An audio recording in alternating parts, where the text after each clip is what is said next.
It's a grand day for a grand day parade here in Oakdale.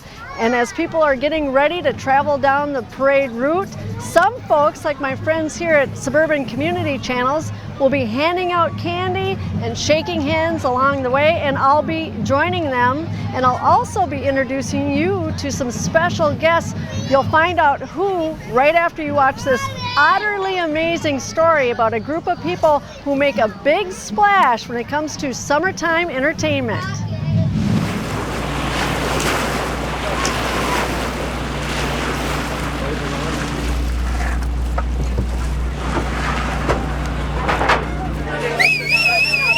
I pretty much have been here my whole life. Is everybody ready? Yeah! 1, 2, 3, go! Like, this is a family to me.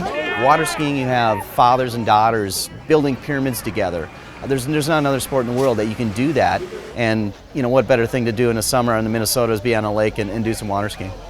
The idea started 20 years ago. It's grown from 13 skiers, a single boat, and bringing our equipment back and forth in the back of a pickup truck, to now over 120 skiers. We have 5 boats, we have 3 trailers, a sound system and bleachers, and developed a junior program, and really one of the top recognized teams in the entire country. Putting that production on, really being able to put 60 skiers on the water at one time, and 5 boats going in the right direction, and everything coming off is a big show. It's a big thrill, and there's a lot of energy there, and it's a lot of to see the crowd react and really enjoy something, because they're seeing something pretty special here.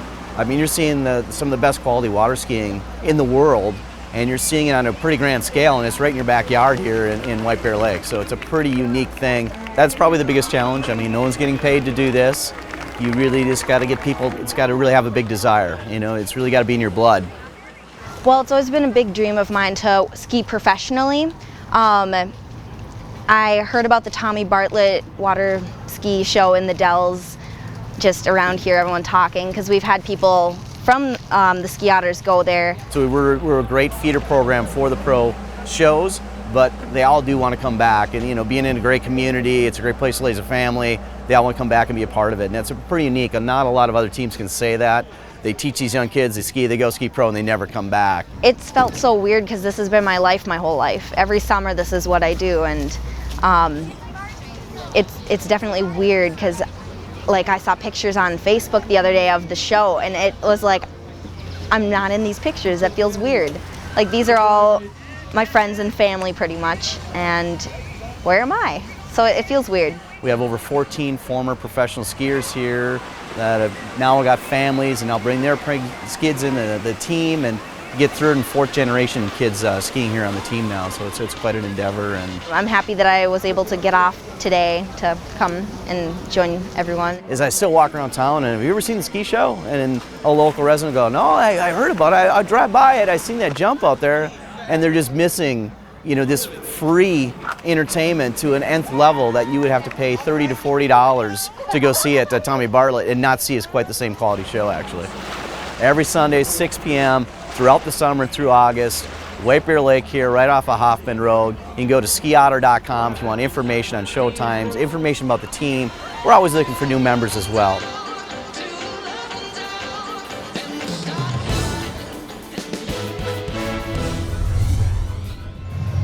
Back here in Oakdale, Summerfest is in full swing, and the Ted Birth Grand Day Parade is about to get underway, but not without my special guests who have front-of-the-line status for this parade. And they're with me here. I have Mayor Stan Karwoski, yes, and Gary Masterman and Ted Birth. Ted Birth. Ted, this parade is named after you. Why is that? Oakdale's always been really good to me for some reason. I don't know why, but they've always been good to me. I bet you can say why. You guys know why they're... When you think Oakdale, you think of Ted. No, he's been the epitome of volunteerism. When you think of volunteer, you think of Ted. So I think that's what it's all about. Have you known Ted for a while? I've known Ted since I was probably 6 years old. And Ted has been the stalwart of the city, and that's why the parade's named after him. And there should be other things named after him too, because the volunteerism that he puts forward is second to none. Why is the parade so important to you personally, Ted? Why have you invested so much of your time over the years? It's a great community event to get the neighbors together and have a good time. And you get a lot of problems solved right then and there. And people talk. This is very true. Now, Mayor, what's your favorite part about a parade? Well, I'm a little partial to the royalty groups and the bands, anything animated with a costume. Would you say you're animated? Not really, but I'm going to bring my granddaughter, and she's going to be hit, so they have to put up with me. But it's an honor to be mayor and to be in the parade, but yet I think they'd rather look at my granddaughter coming down the parade route. And of course, every parade has or should have grand marshals in it, or grand marshal. This year is particularly special because the fire department. Yeah. Tell us about why this is so special for you guys this year. Well, you know, it's special to me as a firefighter, a retired firefighter. This fire department's been my whole life, really. 24 years in Oakdale.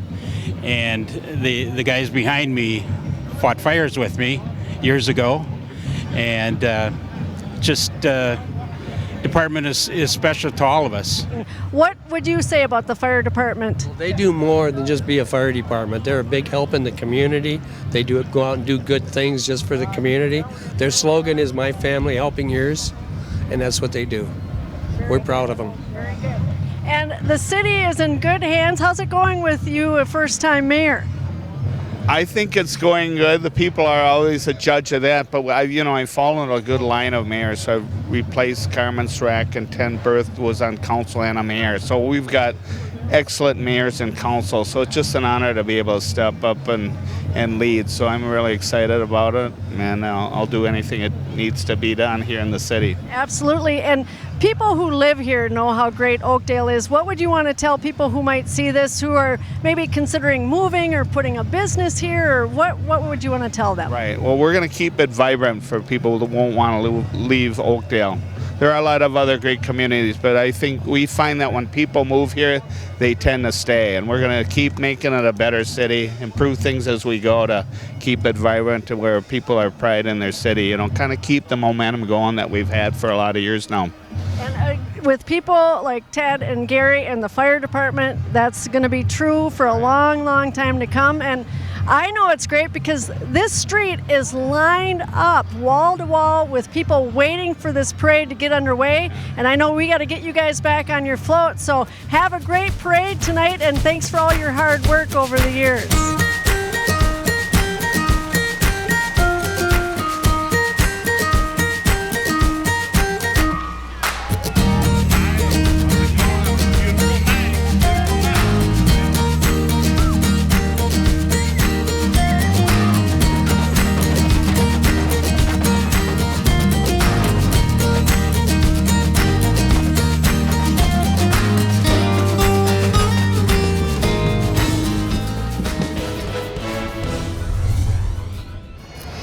Everyone knows kids love a parade, and they love playgrounds too, and that's where I caught up with a couple of kids and some adults at a playground in White Bear Lake, where they told me about a special project. I sat down with them for this local image interview. Well, school is out for summer, but that doesn't mean the buddy bench here at Mataska International School isn't in great use, and I can prove that to you today because I have some of the folks behind this buddy bench even being here. This isn't the only one in existence, and I think you had some history for us, right? The very first buddy bench, called Christian's Buddy Bench, it's a website. That buddy bench started in Pennsylvania. It was basically to help people not feel left out. So we made this bench as a symbol to, if someone feels left out, they can just sit on this bench, and then someone can come and ask if they want to play with each other. Who can tell me kind of how this project got started here and just how it came to be? We are an IB school, and we have something called the action cycle, and you need to choose an activity, you need to do the activity and then you need to reflect on it. And as the Action Ambassadors got together, we kind of threw it back out to them to say, what do you want to see happen this year? And so they brainstormed all kinds of ideas on how they could impact our community as well as globally. And then we came back as a group and decided, you know what, the Action Ambassadors wanted to take a look at the buddy bench and inclusion and educate our school community on that as well as the rest of the community. Okay, and so once the idea was established, then a lot of additional work had to be done, and that's where some of the parent actions came into place. Why don't you tell us what your role was? We set up a website to raise funds on GoFundMe, and then the kids also came up with the idea of selling buttons. There's a couple, the girls are wearing a couple of the buttons, yes, to help educate as well as raise funds. And you guys did great, right? We raised over, I think it was over $1,300. $600 was from button sales and over $700 from the GoFundMe site. Oh my goodness, that is incredible. And what was your role then as a parent? Well, then I worked with the kids on doing some skits, and so the kids wrote the skits, and I just helped film them and kind of put them together, and my older daughter actually edited the skits, and then they showed those in the classrooms, and the kids got to explain how they would do scenarios where maybe somebody feels left out in the playground or somebody doesn't have anyone to sit with at lunch, and then how you could be a better friend and include them. Sure. And Tessa, what did you like best about this whole project? I liked doing the button sales and raising the money. This bench just recently got installed right after school got out. Yeah. Tell us about that process, because, you know, it took a kind of a village to raise a bench, right? Yeah. There was a bench committee, and the three girls who were on that committee researched it, investigated it, talked to Mr. John, came up with a budget. They were really excited to choose the colors and be a part that way. And the colors, of course, reflective of White Bear Lake's orange and black colors. Were you guys here the day it was installed? Yes. And how did that come about? I mean, who was all here? Who all took part? What kinds of people were here? I think we were like all of the Action Ambassadors were here, because like it was actually here like 2 days before school ended. We had a big activity going on here, so a lot of parents and kids did get to see it being installed in during that morning. Have you seen where kids can be left out when you're out on the playground? Has that occurred in front of you? Have you been a part of that? Yeah, I've seen a lot of people just like playing by themselves.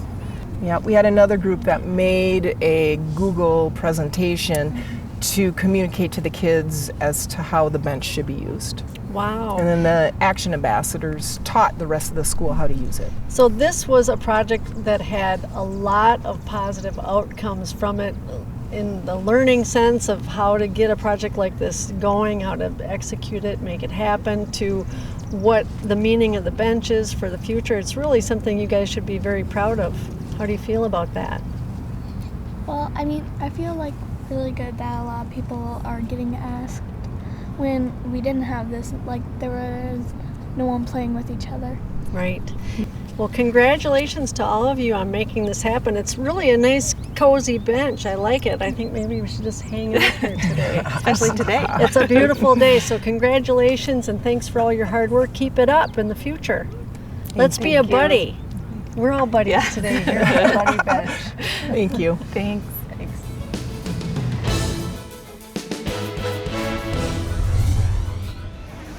We're probably going to need a buddy bench by the time we're done walking in the Oakdale Parade. But you know, we've been loving every step and wave along the way.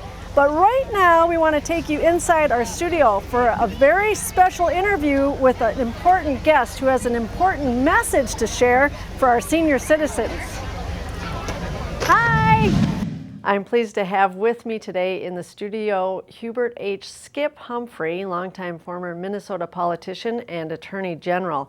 Skip recently served as the director of the Office for Older Americans within the Consumer Financial Protection Bureau in Washington, D.C., and he continues to serve in the effort to help prevent elder financial abuse, and that is the topic that brings him here today. Welcome, Skip. So nice to have you with us. Thank you. Thank you. It's a delight to be here and to visit a little bit about this important topic. And you're here not just to visit with me, which we greatly appreciate, but you're also here to do a special promo about a project that you're involved with. Can you tell us about that? Well, I got a call from the Olmsted County, that's Rochester, Minnesota, Olmsted County Vital Aging Commission, and they are providing a program on their public television channel all about how seniors can prevent the scams and the frauds that all too often visit them. And so that's basically what I'm involved with. And it includes a program that is a partnership between the Consumer Financial Protection Bureau and the FTC. And the FDC. There's too many acronyms. There are. All these but why is this so important to you? I mean, you could have, retired and went up north or did whatever, but you went to Washington to be a part of that, and now you're continuing to do this kind of work. Why is it so Well, first important? of all, part of my work with the Office of Attorney General certainly included some of these kinds of scams and frauds and trying to take action against them.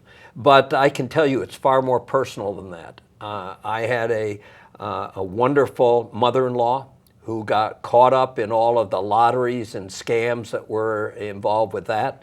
Today, and just yesterday in fact, I get a call saying urgent, but there's no one on the line. It's just a robocall trying to solicit funds, get information, my ID, my social security number.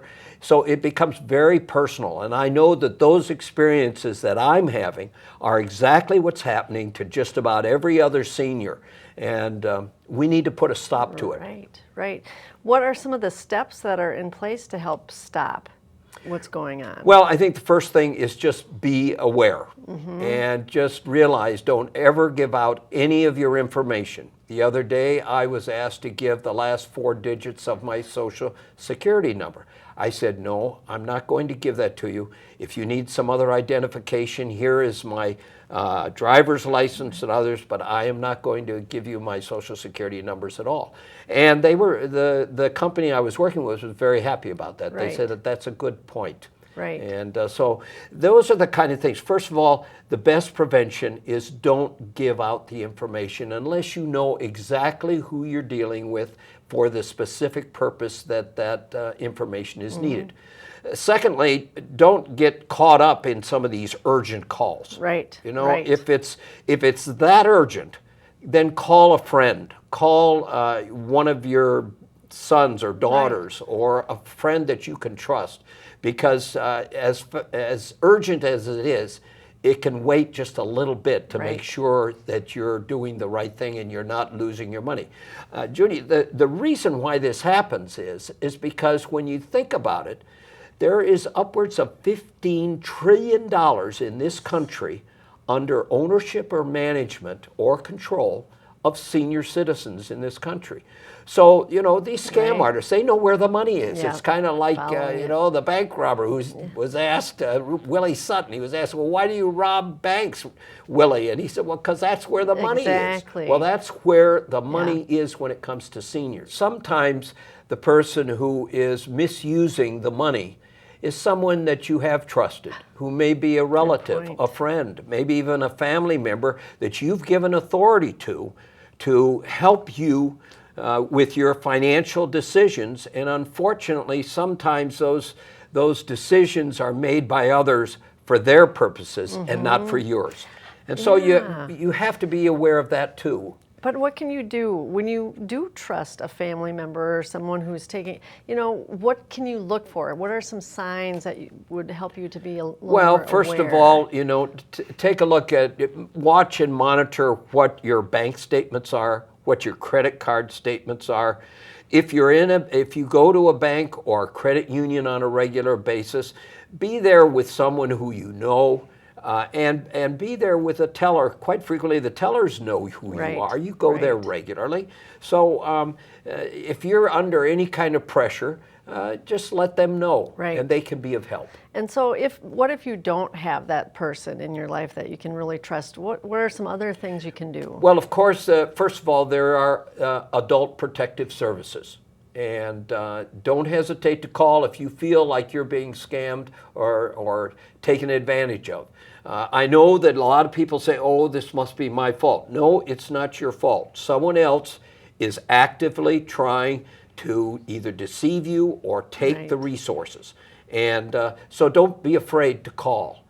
You'll get really good help, and you'll get it quickly. What have you heard from some seniors who maybe have listened to some of the programs that you've been involved in, or what are they telling you about how that's helped them in their... Well, I think that's also important, is just be aware of what the red flags are. And the way you can learn about that is to take a look at some of the programs that are on many public television TV stations. This Money Smarts program that is part of the training that the Olmsted County is doing has a lot of information for seniors. And many senior centers and others are providing that. AARP is providing this information. Don't be afraid to look, because this is a big problem, and the best way for us to solve it is for all of us to become the kind of watch people that need to be there. And what would you say for families? How can families participate? I think that's a very good point. First of all, I think families need to talk about this. They need to know where the resources are and where the information is. They need to encourage their older family members to call if there's any problem at all, or if anyone feels there's a problem. And younger generations need to maybe even get some training themselves so that they can see what's going on. I remember very clearly several years ago when my wife and I were helping her mother, and we discovered all of this going on unbeknownst to us, because her mother was embarrassed about it and she didn't want to tell anybody. Well, fortunately, we found out about it and we were able to stop the flow of money before it got really bad. It's so sad. It is sad. You work so hard all your life, save that money, and then someone just, well, and some of them are really rather scary. There have been calls to any number of people in my neighborhood saying that back taxes are owed, and that the IRS is about to sue you, and you need to come and get the help and information from these folks, and they'll of course charge you a fee. Oh my goodness. I mean, that's silly. The IRS is not going to do that. If there's a problem with the IRS, they're going to let you know all by themselves. Right. So. And I think your point earlier is just really the important one. Just take a little bit of time and think it through, get the outside help to take a look at what the situation might be. Don't act on it right away. If it's, the old adage is absolutely correct. If someone's trying to sell you something, if it sounds too good to be true, it probably is. Right. So take a deep breath, sit back and say, I know that it says that this is not going to be available, 5 days from now or 24 hours from now. But guess what?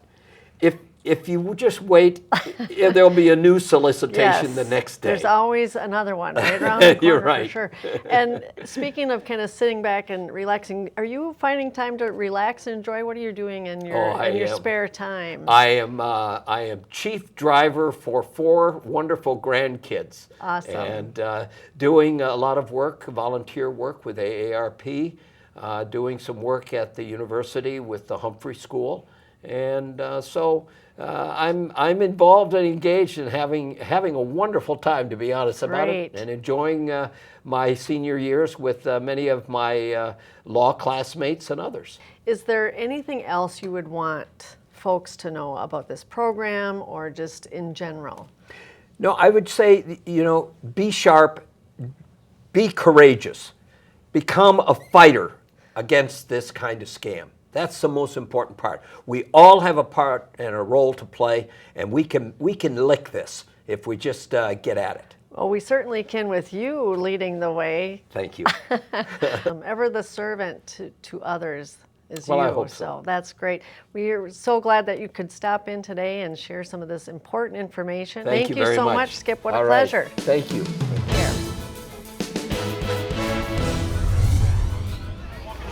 Well, we made it to the end of the parade here in Oakdale, and I want to thank the SCC staff and volunteers for letting me walk along with them, and I want to thank you for tuning in today's show. Please join me again in August for some more great local stories, but we'll leave you tonight with some more scenes from the Oakdale Summerfest and Grand Day Parade. Have a great summer!